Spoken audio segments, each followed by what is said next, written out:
Salam sejahtera pemirsa yang kami kasihi di dalam Tuhan kita Yesus Kristus. Selamat datang di channel GPIB Philadelphia Bintaro yang pada kesempatan ini menggelar lagi satu acara yang berbasis dari teknologi multimedia, yaitu acara podcast Philadelphia. Acara ini memang masih sangat muda bagi lingkungan gereja kita, terutama di GPIB Jemaat Philadelphia. Dan siaran kali ini juga baru masuk pada periode kedua setelah kita launching pada periode pertama beberapa waktu yang lalu. Baik, dan di episode kedua ini kami sengaja menghadirkan seorang hamba Tuhan yang dipercayakan oleh Allah Bapa kita di sorga untuk memimpin jemaatnya di dunia ini, yang kalau tidak salah pada saat ini tersebar di 326 jemaat, kemudian dikelompokkan menjadi 315 mupel dan atau 315 pospel ya saya pikir ya, 315 pos pelayanan, dan ada 25 mupel pengelompokannya. Dan olehnya dengan sangat bahagia, dengan penuh sukacita, kami menyambut kehadiran dan kedatangan Bapak Pendeta Paulus Karisor Mambi. Ya. Selamat datang Pak di channel Philadelphia pada kali ini. Kita ketahui bersama Bapak Pendeta Paulus Karisor Mambi kesehariannya adalah dipercayakan Tuhan untuk menjabat sebagai Ketua Umum Majelis Sinode periode 20 Pak ya? Ya. Oke. Periode 20 untuk masa bakti 2015 sampai 2020. Oke. Beberapa poin yang akan kita bicarakan dengan Bapak Pendeta pada kali ini, terutama tentunya berkaitan dengan Hari Gereja yang pada saat ini sedang kita jalani bersama, yaitu untuk menyongsong 39 atau 40 hari ya setelah kebangkitan, yaitu peristiwa kenaikan Tuhan kita Yesus ke sorga. Demikian ya Pak ya? Betul. Baik, sebelum dibuka acara kita ini Pak, bagaimana kabar keluarga Pak? Ya, puji Tuhan baik. Ya. Terima kasih. Oh, puji Tuhan. Sehat, ya. Semua. Ibu Mei baik. Baik ya. Semua. 3 anak terkasih ya, Rebecca, Rahel, dan Ruben. Ya, baik, dalam keadaan baik, sehat, bekerja mereka, Rahel, Rebecca, Ruben sementara menunggu untuk sekolah lanjut. Oke, ya. Puji Tuhan. Kalau semua dalam kondisi baik, tentunya kita juga bahagia bahwa Tuhan tidak membiarkan hambanya dan keluarganya yang begitu setia untuk menjalani pelayanan di GPIB ini terutama. Baik, Pak Pendeta. Ini kita berada pada saat ini, kita bercakap-cakap di sore hari. Tapi saya ingin mundur ke belakang gitu, pagi hari. Pagi hari jam berapa Bapak bangun Pak? Wah, kalau saya bangun 5:30 biasanya. Iya. 5:30 itu ya. Anggota pertama yang bangun atau? Oh, ibu sudah duluan. Oh ya, gitu. Ibu jam 5 biasanya. Terus Bapak? Ya, saya 5:30. Ya. Apa yang Bapak lakukan? Pertama ya, kalau ibu masing-masing kita pribadi berdoa tentu ya, sebelum keluar dari tempat tidur. Ya. Kita masing-masing berdoa. Ibu tentu duluan berdoa, bantu saya gitu. Gitu ya. Ya, habis itu ya kita minum air putih. Oh. Ya, lalu makan buah. Oke. Sarapannya buah Pak ya? Ya. Sembari menunggu kesiapan anak-anak untuk kadang-kadang mereka di rumah bekerjanya atau mesti ke kantor, tapi sebelum itu kita jam 7:30 selalu bersama-sama bersaat teduh, menggunakan SBU gitu. Ya. Seperti itu, kita nyanyi bersama, baca Alkitab, berdoa, gitu, baca renungan. Seperti itu rutin pagi dan malam. Kalau pembagian pekerjaan di rumah, untuk kita tahu ya kondisi saat ini dengan masa pandemi yang masih berlangsung, mungkin sebagian besar kehidupan kita ada di rumah ya. Mungkin demikian adanya karena kita memang harus mengikuti protokol dari pemerintah. Itu adakah tugas-tugas khusus memang sudah diatur gitu, di arrange antara anggota keluarga gitu? Ada. Iya, ada karena kalau anak-anak pergi ke kantor ya saya nyapu dan ngepel. Oh, nyapu dan ngepel? Iya. Bukan Ibu Mei? Enggak, dia menyiapkan makanan untuk anak-anak bekal ke kantor. Ya. Jadi ada pembagian tugas lah Pak ya? Oke. Tapi sebelum itu kita jalan pagi dulu. Jogging. Bapak dan Ibu? Ya. Oke. Nah, kadang-kadang saya sendiri, Ibu kalau udah terlalu sibuk dengan memasak itu ya sudah saya sendiri. Jadi saya berpikir tadi karena ada kesibukan Pak Pendeta pasti sebagian tugas rumah itu ditangani oleh ibu rumah tangga. Ternyata ada pembagian tugas juga ya Pak ya. Iya. Jadi tidak saya hanya bebasnya kalau anak-anak nggak ke kantor Sabtu Minggu, itu saya nggak ngepel sama nyapu. Bebas itu. Oke Pak, baik sedikit Pak, kita akan masuk ke materi kita ya untuk acara kita pada saat ini ya Pak ya.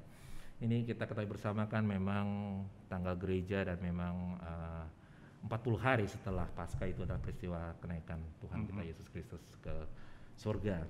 Yeah. Nah, pada waktu masa sebelum Tuhan Yesus naik ke surga, dia itu menyuruh murid-muridnya untuk tetap tinggal di Yerusalem. Itu kesaksian Alkitab menyatakan demikian. Jadi sebelum 40 hari dia naik ke surga. Nah, kira-kira di sini kan berarti kita melihat ada semacam maksud-maksud tertentu mungkin dari Tuhan kita Yesus Kristus atau terkandung rencana apa sih sebenarnya gitu dari Tuhan kita Yesus Kristus sehingga dia menyuruh murid-muridnya untuk tetap tinggal dulu Pak di Yerusalem pada saat itu. Ya, sebelum dia terangkat ke surga, memang dia meminta kepada para murid tinggal di kota Yerusalem. Nah, memang kota Yerusalem pada waktu itu pusat keagamaan ya. Dan pada waktu itu sebentar lagi memang akan diadakan hari raya keagamaan bangsa Yahudi, yaitu hari raya 7 minggu. 7 minggu yang nanti menjadi hari yang ke-50. Penta kan 50 ya. Sama dengan hari penuaian begitu. Dan pada saat itu di Yerusalem banyak berkumpul dari segala penjuru orang-orang Yahudi, terutama yang diutamakan sih yang berkumpul di situ tokoh-tokoh agama, para rabi yang juga dalam rangka memperingati hari ulang tahun, semacam hari ulang tahun, hari perayaan turunnya 10 perintah Tuhan ya di Gunung Sinai. Itu juga diperingati oleh para rabi. Nah, jadi pada saat itu memang sedang berkumpul orang Yahudi di kota Yerusalem, terutama para tokoh agamanya, ya, karena perayaan 7 minggu itu. Seperti itu, supaya nanti mereka juga akan menyaksikan sendiri ketika nanti dicurahkan Roh Kudus hari Pentakosta, kan mereka ada semua di situ di kota itu. Nah, dan benar ternyata mereka para rabi, para tokoh agama dari berbagai daerah bingung melihat murid-murid Yesus bisa berbahasa bahasa mereka gitu ya di daerah-daerah mereka.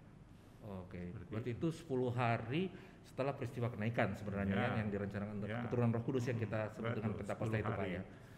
Jadi kalau boleh disimpulkan memang ada rencana Tuhan memang sengaja mengumpulkan begitu ya Pak ya, murid-muridnya supaya memang menjadi saksi juga bagi semua umat manusia yang ada saat itu ya, bahwa ini pekerjaan Tuhan yang akan terjadi gitu ya. Terutama orang-orang Yahudi, tokoh-tokoh agamanya. Memang Yesus sebelum terangkat kan juga dia katakan nanti kamu akan menjadi saksiku. Nah, dia sebut dulu Yerusalem, baru Yudea, baru Samaria, baru sampai ke ujung bumi. Dan itu sudah menjadi suatu lagu yang menarik gitu ya. Kau menjadi saksiku. Baik, untuk selanjutnya Pak Pendeta, sehubungan dengan menjadi saksi sebagai saksi terhadap Tuhan kita Yesus Kristus gitu, menjadi saksi Tuhan kepada seluruh jemaat. Itu tentunya juga menjadi bagian daripada kehidupan warga gereja. Ya, jadi bukan cuma milik para rasul yang ada pada saat itu. Kemudian, nah, apa kira-kira Pak Pendeta yang bisa kita maknai ya secara lebih mendalam lagi sebagai warga gereja? Itu untuk kondisi saat ini ya, kita lihat untuk melihat peristiwa kenaikan itu. Gitu loh. Jadi apakah kita hanya cukup mengetahui saja ya bahwa ada peristiwa itu gitu loh, bahwa memang sudah demikian adanya, tetapi sebenarnya apa lebih dalam lagi maknanya bagi kehidupan warga gereja, Pak? Ya, itu tadi Pak Ferry katakan bahwa memang Yesus sebelum dia naik ke surga, dia katakan kepada para muridnya, kalian akan menjadi saksiku gitu ya. Saksiku, bukan saksi kalian begitu ya, sebab kadang-kadang kita lebih banyak menyaksikan tentang diri kita. Ya, menyaksikan gereja kita, menyaksikan dogma kita, menyaksikan aturan-aturan ya, bahkan kehebatan kita, potensi kita. Tapi Yesus katakan tidak, kalian harus menjadi saksiku, menyaksikan aku yang naik ke sorga sebagai raja di atas segala raja, raja semesta alam. Kalau kita nanti menghadiri ibadah baik secara online ya, secara daring, kita lihat kain mimbar itu hari kenaikan Tuhan Yesus kan ada dua, mahkota dan salib. Mahkota dan salib. Ya. Jadi untuk memperoleh mahkota harus melalui jalan salib. Seperti itu. Untuk bisa menjadi anak-anak raja ya harus memikul salib. Ya. Dan mengikuti Yesus.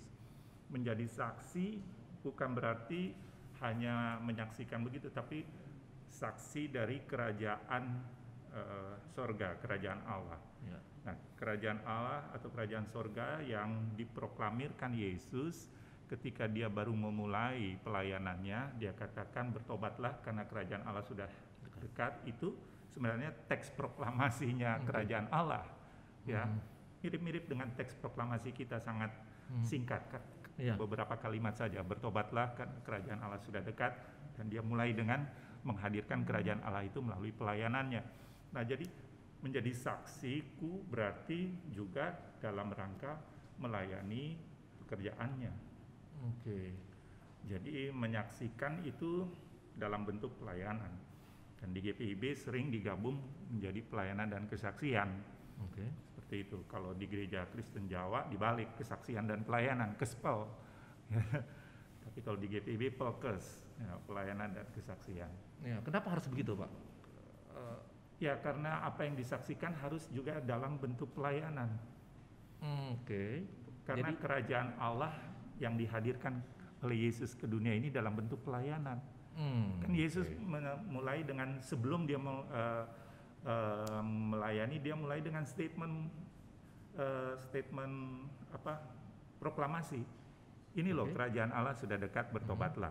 Baru dia nyatakan kerajaan Allah itu melalui pelayanannya. Jadi kerajaan Allah itu sebenarnya dalam bentuk sebuah pelayanan.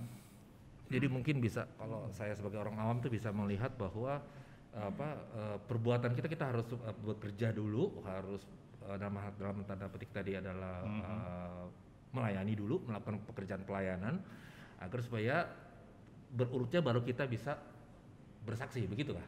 Enggak, itu juga. Pelayanan itu menjadi sebuah kesaksian. Pelayanan kita yang kita layani itu pekerjaan Tuhan, ya, bukan melayani diri sendiri ya, tapi melayani pekerjaan Tuhan. Itulah yang disebut kamu menjadi saksiku, gitu ya. Seperti itu. Jadi kita diperintahkan untuk menjadi saksi Tuhan, ya wujud nyatanya lewat pelayanan itu sendiri, gitu kan Pak ya. Semakin lebih mempertajam kita punya wawasan ya Pak tentang makna daripada kenaikan Tuhan kita Yesus itu. Pak Pendeta, Yesus naik ke surga itu kan sebagaimana kita ketahui memang dia sebut untuk menyiapkan tempat bagi kita sebagai orang percaya. Bukan demikian Pak ya? Ya. Benar ya? Oke, nah orang percaya ditempatkan bersama Kristus itu di alam surgawi karena kita dikasih karunia oleh karena iman kita di dalam peristiwa kebangkitan tadi yang saya sebutkan, dan juga dipertebal dengan peristiwa kenaikan Kristus. Lengkap sudah berarti iman kita ya. Tidak cuma Yesus bangkit, tetapi kita disaksikan oleh orang-orang banyak pada saat itu, menjadi kesaksian bahwa memang juga Yesus kita, Tuhan kita naik ke sorga. Jadi bahwa benar Dia adalah Tuhan, sudah tidak bisa kita perbantahkan lagi, tidak bisa kita argumenkan lagi gitu, dengan apalagi dengan kenaikan Tuhan kita Yesus ke sorga. Nah, dengan kenaikan Tuhan kita ke sorga ini Pak, kita tentunya mendapat jaminan bahwa kita menjadi warga negara daripada satu kerajaan sorga. Demikian ya Pak ya. Sehingga kita bisa bertindak hidup sebagai warga gereja tentunya, sesuai dengan apa yang Tuhan kehendaki. Nah, jika ditempatkan dalam konteks sekarang ini yang kita alami bersama, tidak cuma Indonesia, seluruh dunia, walaupun ada beberapa tempat tertentu sudah sangat minim dia punya pengaruh, tetapi pandemi COVID ini tetap masih bisa disebut mewabah lah ya, bisa demikian, dan masih menjadi momok, masih menjadi ketakutan, masih menjadi yang harus kita perhatikan sebagai umat manusia. Nah, saya ingin menggali pandangan Pak Pendeta gitu tentang peristiwa ini. 2020 sudah hampir 2 tahun, kita sudah 1 tahun umur COVID itu ya. Sekarang diperkenalkan kita masih belum aman lagi ceritanya, tanda petik, walaupun kita telah berusaha melalui pemerintah dan cara-cara. Nah, bagaimana warga gereja harus menyikapi gitu Pak kehidupan kita di masa-masa pandemi saat ini dengan melihat peristiwa kenaikan Tuhan kita Yesus Kristus Pak? Iya, jadi peristiwa kenaikan Tuhan Yesus itu boleh dikatakan dia merupakan sebuah tonggak antara 2 periode yang berbeda. Periode ketika sebelum Yesus naik ke sorga dan periode sesudah Yesus naik ke sorga. Nah, periode sebelum Yesus naik ke sorga itu periode di mana Tuhan melakukan segala sesuatu untuk manusia. Ya. Nah, ketika Yesus naik ke sorga, tonggak ini menjadi kebalikannya. Diminta kita setelah Tuhan melakukan segala sesuatu untuk manusia, sekarang gilirannya nih, setelah Yesus naik ke sorga, manusia diminta untuk melakukan segala sesuatu untuk Tuhan. Ya, ini perbedaan. Ini perbedaannya. Nah, jadi dalam kaitan misalnya dengan pandemik, nggak usah dengan pandemik, dengan berbagai hal di dunia ini yang membutuhkan pelayanan, ya sudah semestinya kita sebagai warga kerajaan sorga tadi melaksanakan tugas-tugas pelayanan pekerjaan Tuhan. Ya, untuk kita lakukan semua itu untuk Tuhan, bukan untuk diri kita, bukan untuk gereja kita, bukan untuk siapa-siapa, tapi untuk Tuhan. Ya, seperti Paulus katakan di Kolose pasal 3 ya, ayat berapa itu tuh? 23 tuh. Segala sesuatu yang kamu lakukan, lakukanlah dengan segenap hatimu seperti untuk Tuhan, bukan untuk manusia. Nah, jadi periode setelah kenaikan Yesus itu periode sekarang di mana kita manusia yang berbuat. Manusia melakukan segala sesuatu, apapun yang dia lakukan untuk Tuhan. Sekecil apapun yang dia lakukan itu harus untuk Tuhan. Gitu. Karena Tuhan sebelumnya sudah melakukan segala sesuatu, bahkan sampai berkorban di atas kayu salib untuk manusia. Nah, di sini perbedaan periodisasi yang boleh dibilang bertolak belakang. Tadinya Tuhan melakukan untuk manusia, sekarang manusia melakukan untuk Tuhan. Tapi muaranya ke keselamatan kan Pak ya semuanya. Oh iya, ya dalam arti begini, segala sesuatu tuh nggak usah sekecil kita cuci gelas aja di rumah. Itu kita cuci gelas itu untuk Tuhan. Ya. Jadi karena Tuhan memberi kekuatan, sudah memberi keselamatan, sudah segala sesuatu lah, ya, kesehatan untuk bisa cuci gelas. Bukan kita cuci gelas dalam rangka cari muka, misalnya untuk istri atau untuk siapa, untuk dibilang rajin, nyapu, ngepel di rumah untuk Tuhan. Lakukan aja untuk Tuhan. Maka kita melakukan pasti dengan segenap hati dan penuh sukacita. Saya melihat korelasinya ini ke kehidupan keluarga Pak Pendeta, kalau dari Pak Pendeta sebut dari awal ya. Jadi apa yang Pak Pendeta lakukan dengan menyapu, mencuci dan sebagainya, apakah itu semua untuk Tuhan dan sekaligus untuk memperkenalkan atau memperlihatkan ya kehidupan keluarga yang sebenarnya gitu ya kepada anak-anak, tentunya kepada keturunan-keturunan kita. Apa di situ pasti itu menjadi teladan tersendiri gitu loh Pak Pendeta.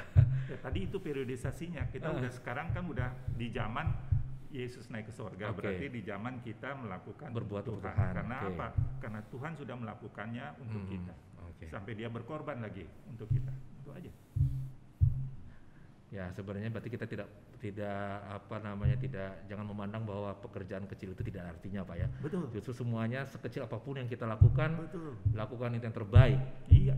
Ya, karena kita mau melakukan untuk Tuhan. Masa untuk Tuhan kita melakukan yang setengah hati? Iya, Atau apalagi dengan bersungut-sungut.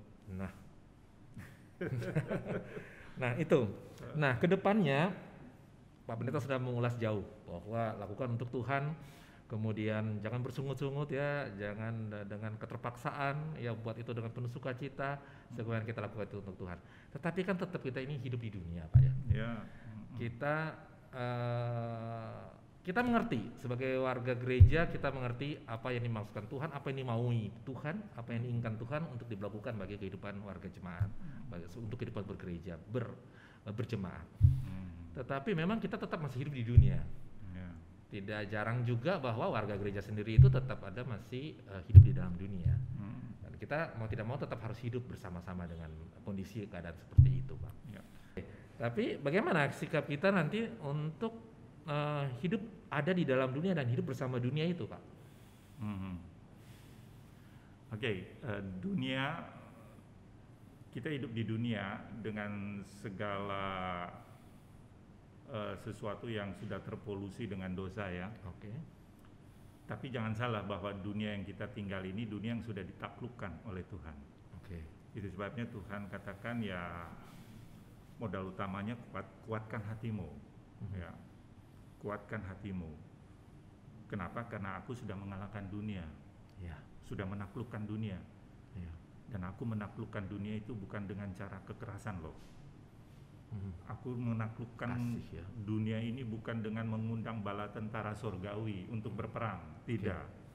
Aku menaklukkan dunia ini dengan cara aku menyerahkan diriku di atas kayu salib dengan berkorban. Ya, seperti itu. Ya, jadi kita diminta untuk pertama kuatkan, teguhkan hatimu, ya. Dan kemudian ya seperti Yesus katakan, kalau you mau ikut aku, pikul salib. Ya, salib masing-masing kita, salib keluarga kita juga ada, salib gereja kita juga ada, ya. Salib kehidupan bangsa dan negara kita juga ada. Semua itu harus kita pikul. Nah, itu sebabnya untuk mengalahkan, menaklukkan dunia ini, ya kita nggak boleh dengan segala potensi diri kita. Mengandalkan kehebatan kita, bahkan dengan kekerasan juga. Dunia ini udah penuh dengan kekerasan, kita taklukkan dengan kekerasan, jadi kekerasan kuadrat. Jadi dengan cara Tuhan kita mengatakannya, ya menaklukkan dunia ini dengan cara Tuhan. Bagaimana Tuhan menaklukkan dunia? Menyerahkan dirinya. Kenapa? Karena Tuhan yakin Bapanya di surga yang menciptakan langit dan bumi, dunia ini, Dia yang tetap mengatur, mengendalikan, menguasai segala sesuatu. Karena Dia Maha Kuasa. Dan Tuhan Yesus selalu mengandalkan Bapanya surga, sehingga Dia mau dan bersedia rela menyerahkan dirinya dalam rangka menaklukkan dunia yang penuh dengan polusi kejahatan karena dosa. Seperti itu. Seperti itu ya. Jadi kalau kita di tengah jalan berhadapan dengan kekerasan, kita jangan lawan dengan kekerasan juga sebagai orang yang mewarisi kerajaan surga, sebagai orang-orang Kristen. Bukan cara kita seperti itu. Memang agak sulit sebenarnya sih Pak ya. Sangat sulit. Sangat sulit untuk karena dia katakan ya, sangkal dirimu, kamu bukan apa-apa lagi kalau mau ikut aku. Dan pikul salibmu. Ya, kadang-kala peristiwa kecil saja kan itu sebagai pemicu kita untuk kita tidak bisa berbuat apa yang Tuhan inginkan. Seperti Pak Pendeta bilang tadi, di jalan saja. Karena memang kita kebutuhan waktu, terkejar dengan timing segala macam gitu, sehingga orang lewat aja kita menganggap itu sebagai suatu hambatan yang harus kita akhirnya kita mengumpat lah. Ya, itu refleks kita sebagai manusia yang masih menggunakan daging. Itu wajar. Oke. Kita dimaki, kadang kita balas maki juga, itu wajar. Tapi kita harus segera sadar Begitu. bahwa bukan dengan cara seperti itu. Oke. Itu bukan penyelesaiannya. Ya, betul. Nah, itu biasa. Paulus juga katakan, aku melakukan pelayanan Tuhan ini dengan segala kedaginganku loh. Gitu ya. Jadi nggak ada kita melakukan pelayanan Tuhan bisa dengan sempurna sesuai kehendak Tuhan, steril dari dosa. Nggak. Itu. Kita melakukan pelayanan Tuhan juga ada unsur-unsur dosanya. Nah, kita tidak sempurna, apalagi kita juga makhluk yang terbatas. Gitu aja. Ya, tapi ujungnya tetap kita harus sadar ya Pak ya, bahwa kita bukan ya, itu. Pasti, karena Roh Kudus kan sudah dicurahkan ya. Iya.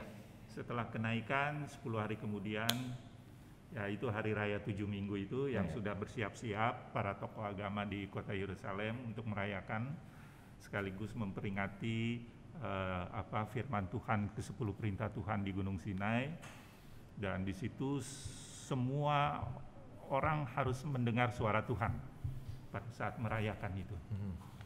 Ya, seperti itu. Dan itu terjadi ketika Pentakosta. Mereka mendengar suara Tuhan dengan bahasa mereka masing-masing, di mana para rasul itu menyatakan suara Tuhan dalam bentuk memuji Tuhan, tapi dengan bahasa mereka masing-masing. Ya. Mereka bingung loh, ini orang-orang Galilea pengikut Yesus ini kok bisa berbahasa macam-macam. Ya. Gitu. Ada yang bisa berbahasa Arab bahkan dikatakan di sini ya, di dalam Alkitab kita ya. Seperti itu. Ya. Baik Pak Pendeta, sedikit kita bikin situasi yang agak berbeda sedikit lah. 326 jemaat, nggak sedikit loh itu Pak Pendeta. 326 ya, benar ya Pak? 326. Ditambah 293 pos pelayanan dan hampir 300. Hampir 300 ya pospel. Bagaimana Bapak menahkodai gitu loh, atau memimpin biduk GPIB ini gitu loh Pak?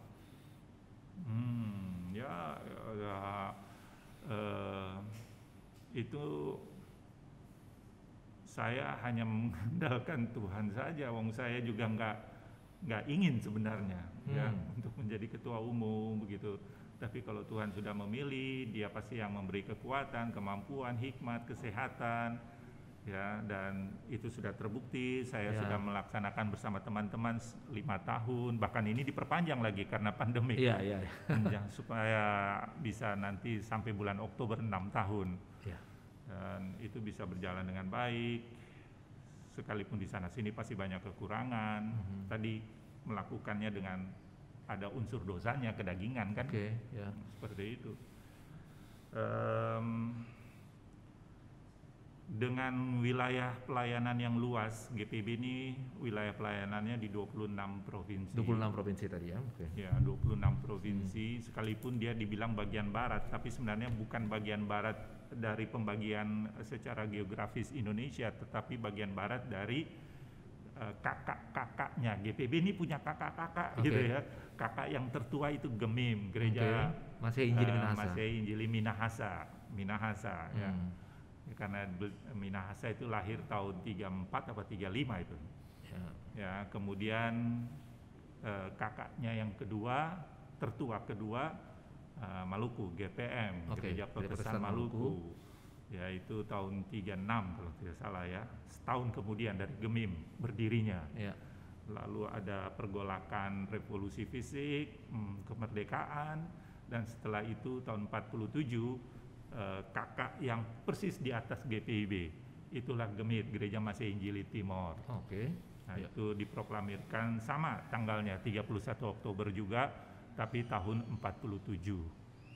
Nah, baru setahun kemudian tahun 48 GPIB. 48 GPIB. Siapa yang mendirikan GPIB? Ya ini, pimpinan-pimpinan dari GEMIM, GPM, dan GEMIT berkumpul di Jakarta, Batavia, untuk memikirkan bagaimana gereja Indisecare, gereja yang tadinya dikelola oleh pemerintah Hindia Belanda, dan Belanda sudah angkat kaki dari Indonesia, bagaimana dikelola ini?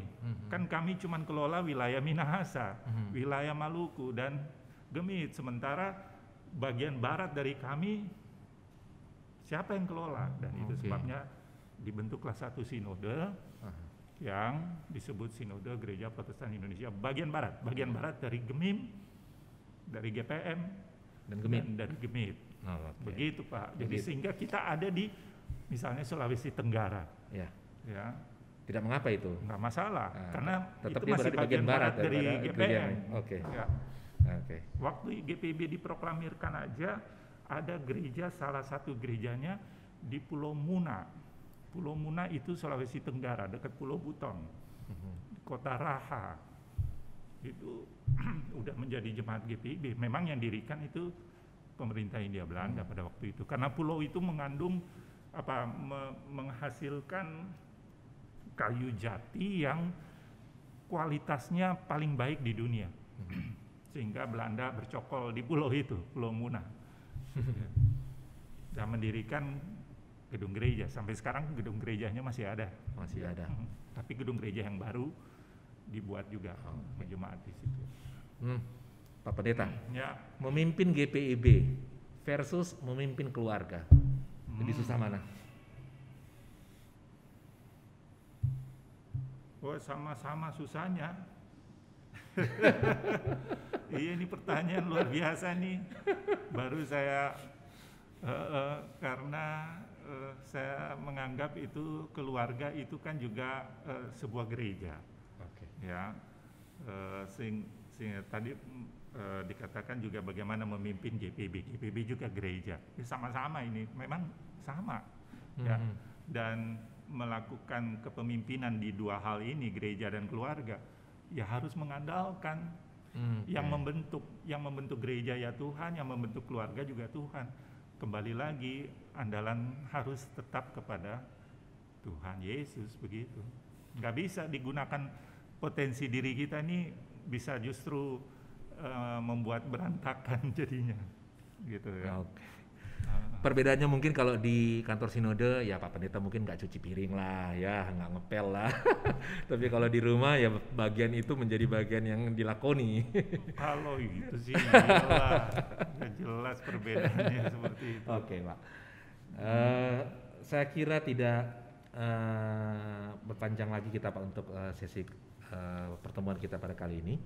Jadi mungkin apa yang kita bahas kiranya bisa mengambil satu kesimpulan tentang peristiwa kenaikan Tuhan kita Yesus Kristus, bahwa memang walaupun kita ada di dunia ini, hidup dengan dunia, tapi kita dimintakan Tuhan untuk hidup di dalam kehendak Tuhan. Jadi tadi Bapak Pendeta menerangkan bahwa dengan peristiwa kenaikan itu ada dua tonggak periode yang kita harus